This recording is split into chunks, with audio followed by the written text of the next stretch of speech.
ଜାତୀୟ ରାଜପଥ ସମେତ ରେମୁଣା, ଗଣେଶ୍ୱରପୁର, ସମନାଥପୁର, ନୀଳଗିରି ଏବଂ ଆଖପାଖ ଅଞ୍ଚଳକୁ ଯିବାକୁ ହେଲେ ବାଲେଶ୍ୱର ସହରର ଅଙ୍ଗାରଗଡ଼ିଆ ଦେଇ ଯିବାକୁ ପଡ଼ିଥାଏ। ତେବେ ଏହି ଜନବହୁଳ ରାସ୍ତା ଦେଇ ଲୋକମାନେ ଯିବା ଆସିବା କଲାବେଳେ ଲେବଲ କ୍ରସିଂ ନିକଟରେ ଦୀର୍ଘ ସମୟ ପର୍ଯ୍ୟନ୍ତ ଅଟକି ରୁହନ୍ତି। ଯେତେ ଜରୁରୀ କାମ ଥିଲେ ବି ସବୁବେଳେ ଫାଟକ ପଡ଼ିବା କାରଣରୁ ଲୋକେ ଠିକଣା ସମୟରେ ଗନ୍ତବ୍ୟସ୍ଥଳରେ ପହଞ୍ଚି ପାରନ୍ତି ନାହିଁ। ଏହି ସମସ୍ୟାର ଦୂରୀକରଣ ପାଇଁ 8 ବର୍ଷ ତଳେ ପୋଲ ନିର୍ମାଣ କାର୍ଯ୍ୟ ଆରମ୍ଭ ହୋଇଥିଲେ ହେଁ ଆଜି ପର୍ଯ୍ୟନ୍ତ ଶେଷ ହୋଇପାରୁନାହିଁ। ଅନ୍ୟପଟେ 44 ଡିସମିଲ୍ ଜାଗା ପାଇଁ ଏହି ପ୍ରକଳ୍ପ ଆଗେଇ ପାରୁନାହିଁ।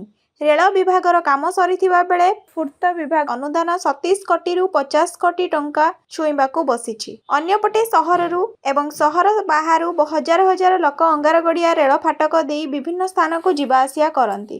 ଏହି ସମୟରେ ଲେବଲ କ୍ରସିଂ ଗେଟ୍ ବହୁ ସମୟ ଧରି ବନ୍ଦ ରହିବା ଫଳରେ ଲୋକଙ୍କୁ ଦହଗଞ୍ଜ ହେବାକୁ ହୁଏ।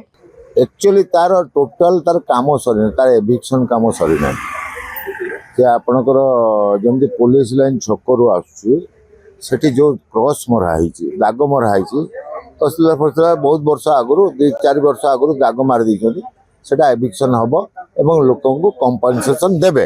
धरतु मोर प्राइवेट जगह आपण भांगे जमी रेलवे देला रेलवे कंपनसेशन देकी से लोक उठले एटी राज्य सरकार से कंपनसेशन दब देले लोक उठे कि भांगे जहाँ भी करेंगे आप कहीं से जिनस अटकी रही जो मैंने स्थानीय बासिंदा से मैंने सफर कर एप्रोच रोडटा ठीक करना पर्यटन जो एप्रोच रोड रे लोक घर बाहर की चलिके आसवे से तो ओभरब्रिज उपरକୁ चढ़वेनि से पटू आसवे बोल तथापि गोटे मेटलिंग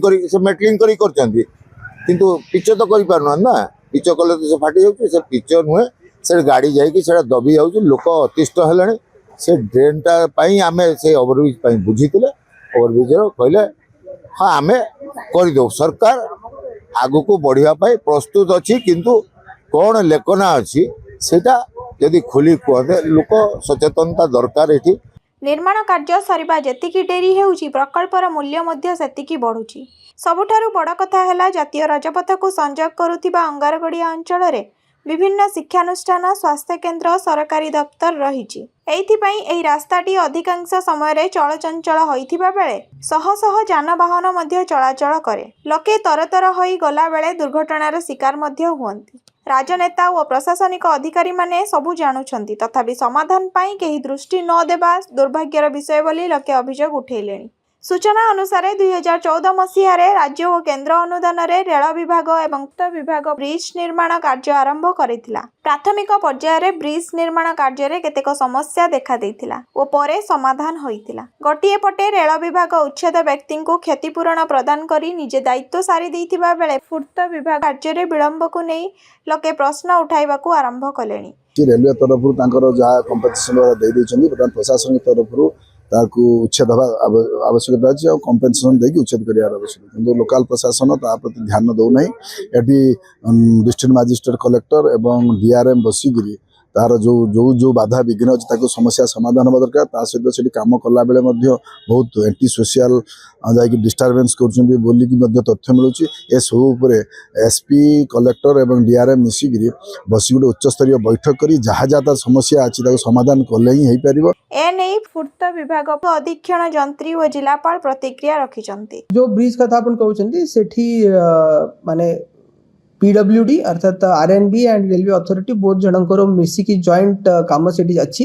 ता भितर गोटे गोटे पोर्शन जो क्लियर हो जाइए से पोर्शन को ऑलरेडी आरएनबी काम कर देछि। As far as other portion is concern railway जो इंजीनियर अच्छी से माने और आरएनबी को कह जाए गोटे जॉइंट विजिट करेंगे तापर जदि कौन सी इश्यू अच्छी बिकज सिंस सेटा रेलवे ओवरब्रिज भी जीवो एंड ट्रैफिक भी बेसी रोचे तो से अनदर जो साइड अच्छी सेठी जो जॉइंट विजिट लास्ट वीक में ऑलरेडी इंस्ट्रक्शन देछि से विजिट हो गला पर से इश्यू भी क्लियर है कि सेटा मध्ये भी है। आमर किछि गोटे अप्रोच रे आम 0.41 एकर लैंड एक्विजिशन बाकी रही आमे डायरेक्ट परचेज ये जाइलु किंतु इन द मीन टाइम हो पारानी जहाँफल रेलवे तार स्पेशल प्रोजेक्ट भी डिक्लेयर कर साराणी आटा डिक्लेयर कर निजे तार लैंड एक्विजिशन करदे आम तार अप्रोचटा करदे आ ब्रिज तो सब स्लाब कास्ट हो जाइए खाली अप्रोच तथापि आम अप्रोच को माने डब्ल्यूएम स्टेज को रखिकी आम थ्रू करदे ब्रिजटा अल्प दिन भर। ଲୋକଙ୍କ ଗମନାଗମନର ସୁବିଧା ପାଇଁ ଆରମ୍ଭ ହୋଇଥିବା ଏହି ପ୍ରକଳ୍ପ କାର୍ଯ୍ୟ ଯଥାସମ୍ଭବ ଶେଷ କରିବା ପାଇଁ ସହରବାସୀ ଦାବି କରିଛନ୍ତି। ବାଲେଶ୍ୱରରୁ ବିନାୟକ ମହାପାତ୍ରଙ୍କ ରିପୋର୍ଟ ଆଜିକାଲି।